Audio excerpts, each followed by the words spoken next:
बात करेंगे क्लास +2 के chapter number 10 that is vectors के बारे में और एक्सरसाइज 10.2 के बारे में बात करने वाले हैं आपके साथ। So question number 1 says compute the magnitude. किसी भी वेक्टर का मैग्नीट्यूड कैसे निकालते हैं?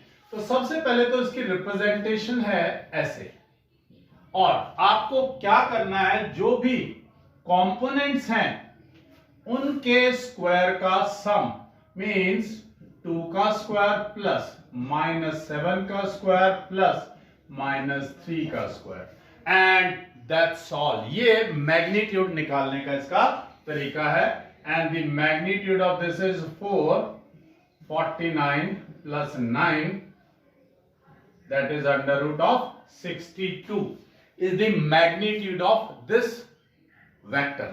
तो ये तो हो गया आपका मैग्नीट्यूड कैसे फाइंड आउट करते हैं। अब आपको कई बार क्या कहते हैं कि एक कोई वेक्टर दे रखा है, उसके पैरेलल कोई वेक्टर निकालिए बट उसका मैग्नीट्यूड डिफरेंट हो, तो आप कैसे करेंगे? जैसे मैं एग्जांपल लेता हूं आपका, एग्जांपल क्वेश्चन नंबर 10th क्या कहता है? क्वेश्चन नंबर 10 कहता है find a vector in the direction की डायरेक्शन सेम है, in the direction of vector कौन से वेक्टर की डायरेक्शन में हो? इस 5i cap -j cap plus 2k cap and magnitude होना चाहिए उसका 8। कहता है इस वेक्टर का मैग्नीट्यूड आपको चाहिए, वो होना चाहिए 8। तो आप कैसे निकालेंगे? डायरेक्शन ये होनी चाहिए और मैग्नीट्यूड ये होना चाहिए। तो सबसे पहले क्या करें, आप इस वेक्टर को कन्वर्ट कर दें एक यूनिट वेक्टर में, यानी इस वेक्टर का मैग्नीट्यूड बना दें 1 और फिर उसको मल्टीप्लाई कर दें 8 से, तो आपके पास आ जाए। तो कैसे करते हैं ये? तो सबसे पहले मैं इसी वेक्टर का मान लेते हैं, द वेक्टर इज ए, इसका मैग्नीट्यूड फाइंड आउट कर लेते हैं हम, दैट इज 5 स्क्वायर प्लस -1 का स्क्वायर प्लस 2 का square. So its magnitude is 25 plus 1 plus 4 that is √50 means can I से 5√2। इस वेक्टर का मैग्नीट्यूड आ गया। अब इस मैग्नीट्यूड से इस वेक्टर को डिवाइड कर देते हैं 5√2, 5i cap -j cap plus 2k cap. अब इस वेक्टर का मैग्नीट्यूड बन गया 1, क्योंकि इसके सेम मैग्नीट्यूड से डिवाइड करेंगे, जो भी मैग्नीट्यूड है उसी से डिवाइड कर दें तो मैग्नीट्यूड हो जाता है 1 यूनिट। तो ये एक यूनिट वेक्टर आ गया इस डायरेक्शन में। कई बार ये भी क्वेश्चन आता find a unit vector in the direction, तो ये क्वेश्चन हो गया खत्म यहीं पर। आगे कहता है इसका मैग्नीट्यूड चाहिए 8, तो क्या करें? इस यूनिट वेक्टर को 8 से मल्टीप्लाई कर दीजिए, आपको मिल गया एक ऐसा वेक्टर जिसकी डायरेक्शन है ये और मैग्नीट्यूड है ये।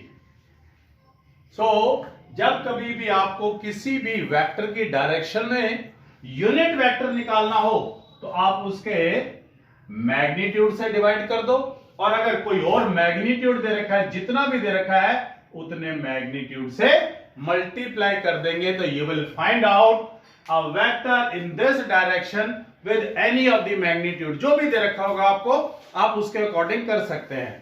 तो एक दो एग्जांपल्स और लेते हैं इसके अंदर से, किस टाइप के और क्वेश्चन एक्सरसाइज 10.2 में देखिएगा। लेट्स से कहता है find the direction cosines of this vector. एक वेक्टर दे रखा है, उसकी डायरेक्शन कोसाइंस निकालने हैं आपने, and it is question number 12। किसके डायरेक्शन कोसाइंस निकालने हैं? i cap plus 2j cap plus 3k cap.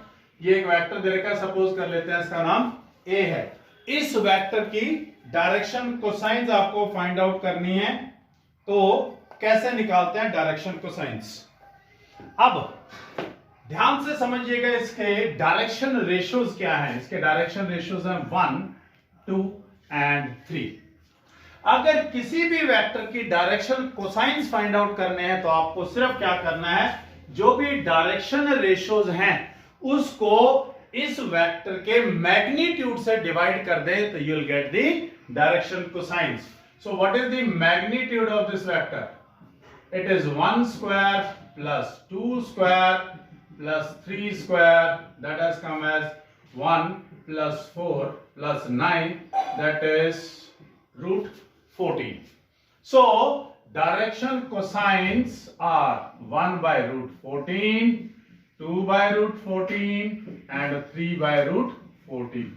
These are the direction cosines of the vector. So I hope direction cosines are clear. अगर direction ratios निकालने के लिए कहते तो no problem, आपको एग्जैक्टली यहीं से मालूम था. तो अब आप डायरेक्शन रेशियोज भी फाइंड आउट कर सकते हैं किसी वेक्टर के और डायरेक्शन कोसाइंस भी. और अगर डायरेक्शन कोसाइंस दे रखे होते तो ये कॉमन चीज थी, ये हटाते तो भी आपके पास डायरेक्टली डायरेक्शन रेशियोज आ जाते हैं. So I hope it is clear. So और किस टाइप के क्वेश्चंस हैं एक्सरसाइज 10.2 में, मैं वो आपको और बताने वाला हूं इसके अंदर से. कहता है show that one vector is equally inclined. कहता है ये जो वेक्टर है it is equally inclined to x axis, y axis and z axis. अब इक्वली इंक्लाइंड का मतलब क्या है कि इनका जो एंगल है वो एक्स एक्सिस के साथ, वाई एक्सिस के साथ और जेड एक्सिस के साथ सेम है.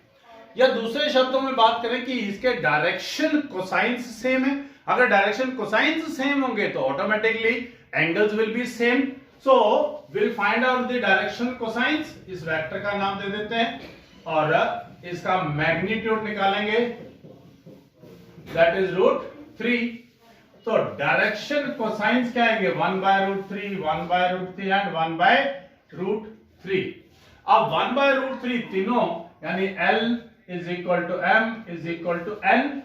Direction cosines are same. It implies I cap plus J cap plus K cap is equally inclined to all the three axes. X axis, Y axis और Z axis के ऊपर equally inclined है. So और आपके पास ज्यादातर इस exercise के अंदर आपके पास मैग्नीट्यूड फाइंड आउट करने के लिए, डायरेक्शन रेशियोज फाइंड आउट करने के लिए और डायरेक्शन कोसाइंस फाइंड आउट करने के क्वेश्चंस हैं. अगर उसके बावजूद भी एक्सरसाइज 10.1 में आपको कोई प्रॉब्लम आती है, do comment me, I will make a video on that. Thank you very much.